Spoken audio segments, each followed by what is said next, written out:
Big day. Airman First Class Jaden Morales whispered, nudging him with an elbow. You ready to shake the president's hand? Noah didn't answer. He tightened the bolt along the wing and kept his eyes down. Jaden frowned. You good, man? Noah finally looked up, his blue eyes steady and unreadable. I'm fine. Just not a fan of cameras. The announcement echoed through the hangar.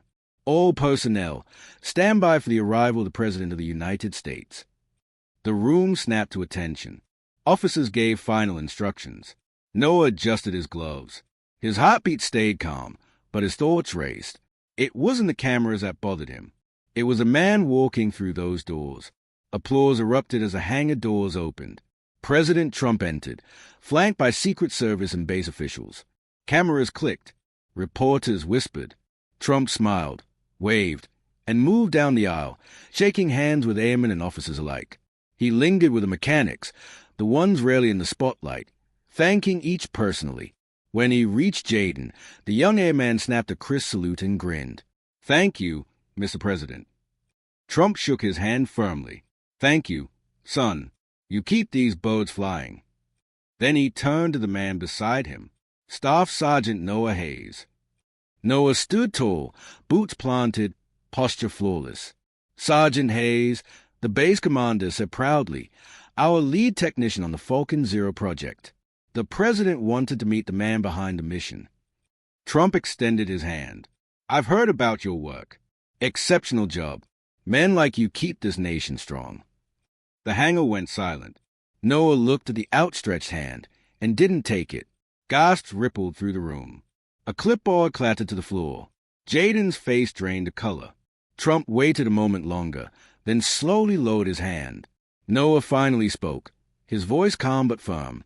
Respectfully, sir, I can't. Time seemed to stop. The base commander shifted. Sergeant Hayes, is there a problem? No, sir, Noah replied. There isn't. Trump studied him, curiosity replacing surprise. Well, he said quietly, that's a first. A few uneasy chuckles followed. Let the man speak, Trump added. I want to hear why. Noah swallowed. This wasn't for headlines. This wasn't defiance. It was truth. It's not about politics, he said. It's about my father. The room softened. He served in the Gulf War. Master Sergeant Daniel Hayes. Flew out of this very base in '91. A crew chief. One of the best. Trump nodded slowly. When he came home, Noah continued, voice tight. He wasn't the same. PTSD. Survivor's guilt. Back then, no one talked about it, especially not mechanics. He felt invisible. Silence pressed in. I was 10 when he took his own life, Noah said. The folded flag they handed us didn't feel like thanks. It felt like closure we weren't ready for. Trump's expression changed, not offense, but understanding. I joined the Air Force to honor him, Noah went on, to fix what he couldn't. I worked every day trying to make it mean something, but I never forgot how forgotten he felt. Trump met his eyes, and shaking my hand feels like breaking a promise to him. Noah nodded once. Unless I believe things are truly different now. Trump didn't argue. He didn't defend himself. Instead, he said quietly, tell me about your father, off camera, when this is over. The ceremony continued, but the energy had shifted. The refusal hadn't been disrespect. It had been grief, standing at attention. Later, Trump requested a private meeting in the break room behind the hangar. No cameras. No aides. You didn't embarrass me, Trump said. You told the truth. And that's rare. Noah spoke of his father's love for engines, late nights in cold hangars, loyalty to his crew, of coming home a hero on paper, but haunted in silence. He never asked for much, Noah said, just to know that what he gave mattered. The room stayed quiet as the weight of that truth settled between them. The massive hangar at Wright-Patterson First Class Jaden Morales anticipation, nudging him rows with an elbow. Aircraft gleamed you ready to shake the white lights, their polished skins reflecting the rigid lines of aim and standing at attention. Kept his eyes Word down. Had spread quickly. Jaden frowned. President Donald Trump was arriving in person to thank the Noah finally looked up work during the blue eyes steady and unrescue mission. I'm fine. For most, just not a once-in-a-lifetime honor.